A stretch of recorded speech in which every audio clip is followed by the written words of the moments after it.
Progressive and possession sigils. Just want to wrap up this whole sigil series with these two, and I'm putting them together because they're pretty quick explanations of both. So let's find out what they're about. First, the intro.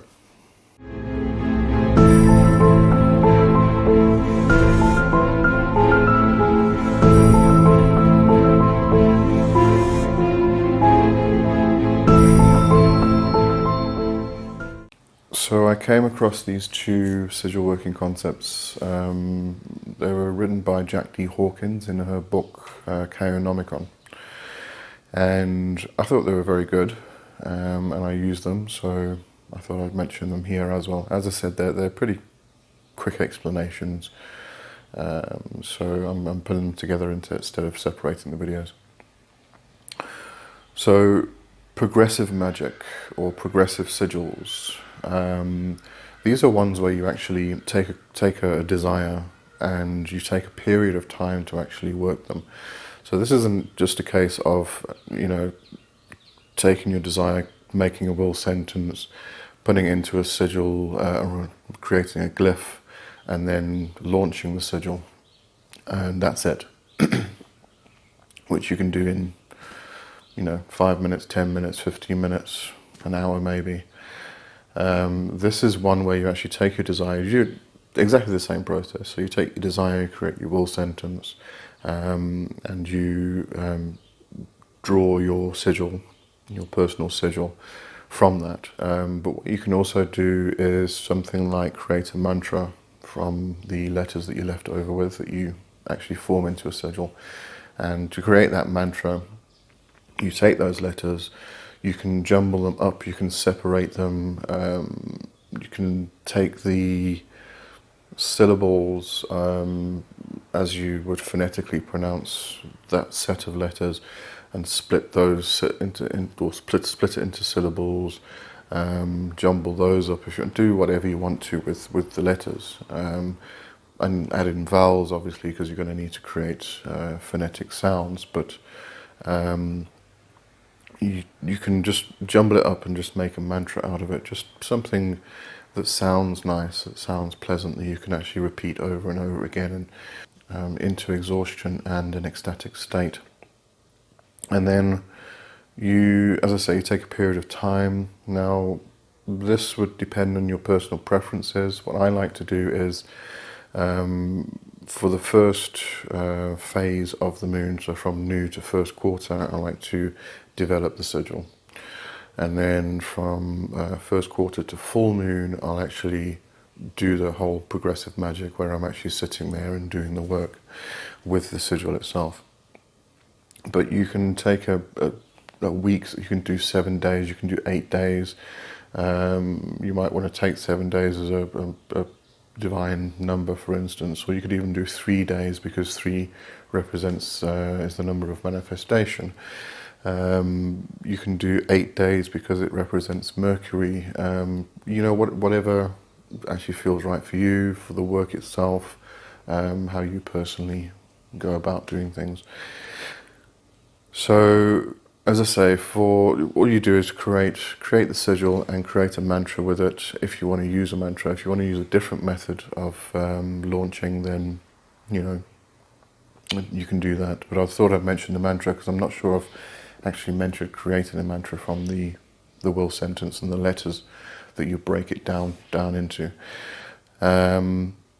So for that period of time, every day you just work the sigil.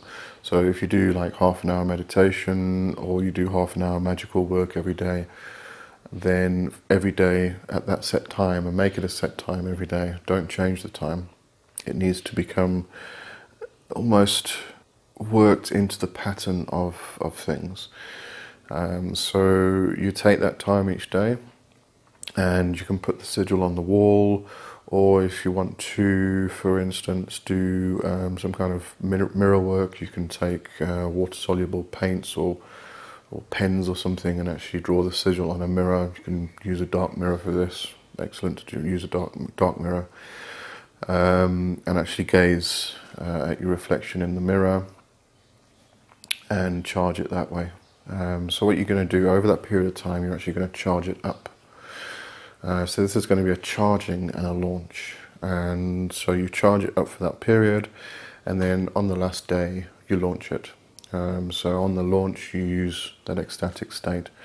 So what you're doing really is, during that period, is just putting energy into the working itself, into the desire, into the outcome that you want. You can use visualization for this if you want to. You can visualize the outcome as being done.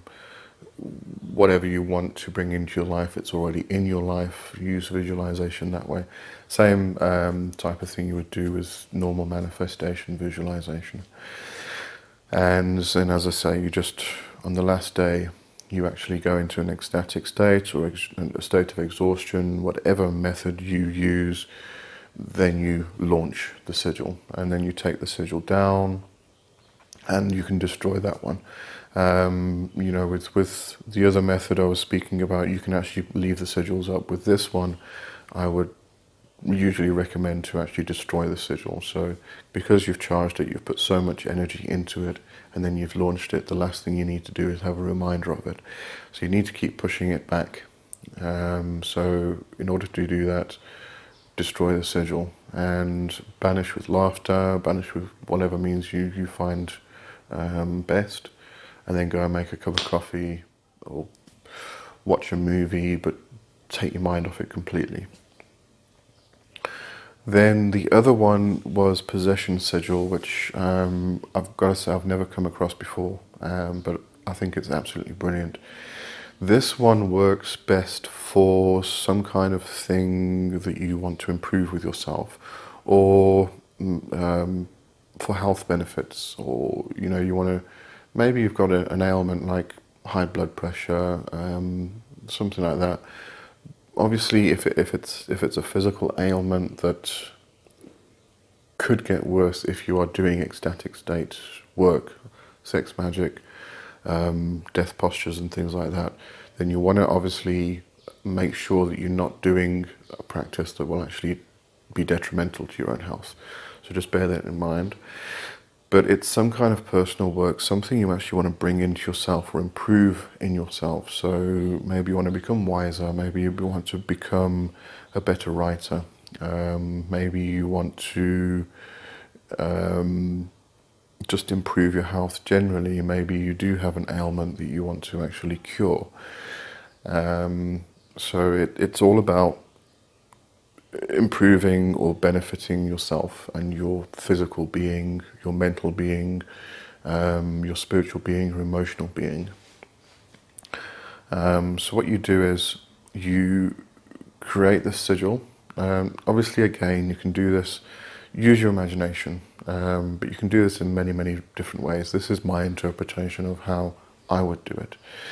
So you take a sigil and you take a large piece of paper or a board or something, and you draw the sigil, a big sigil. This isn't just a little square of paper that you're drawing a little sigil on. This needs to be a big piece because you're actually going to stand on it. And you put that on the floor. Okay, so you go through the whole normal process, the will sentence and the desire, you break it down into letters, you can create a mantra again if you like, and create the sigil, draw it on a big piece of paper or a board, put it down on the floor, and then stand outside. So you're going to sort of imagine a circle around the sigil. You can draw a circle, you can take rope and put a circle, create a circle around it if you like, but it needs to be within a sort of column of light. And what you're going to do, you can use the mantra, you can use an ecstatic state, you can use a state of exhaustion, but you just need to direct energy into the sigil.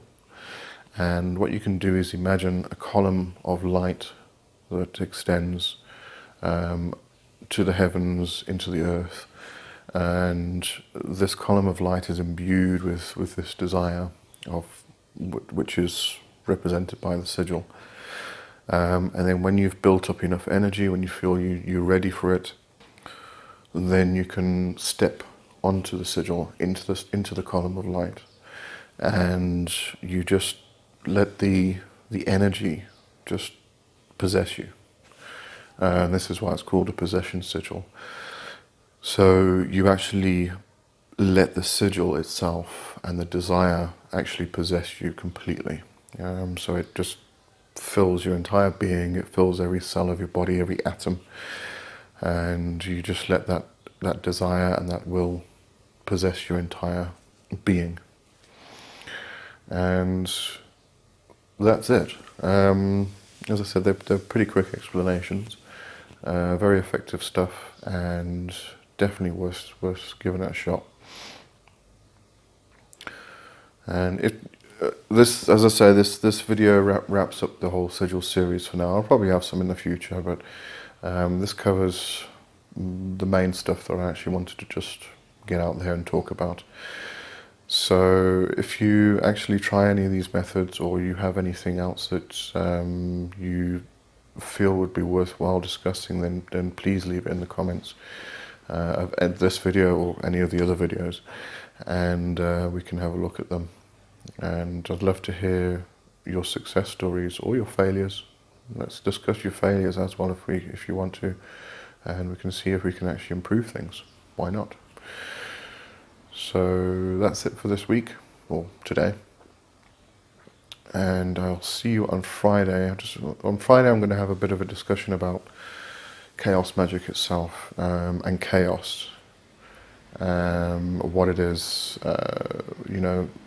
how a chaos magician actually works with chaos and stuff like that. And if chaos magic is actually for everybody, because there's a certain state of mind that you need to actually train yourself for in order to actually delve deep into chaos magic. Anyway, so we'll discuss that on Friday, and I'll see you then. Cheers.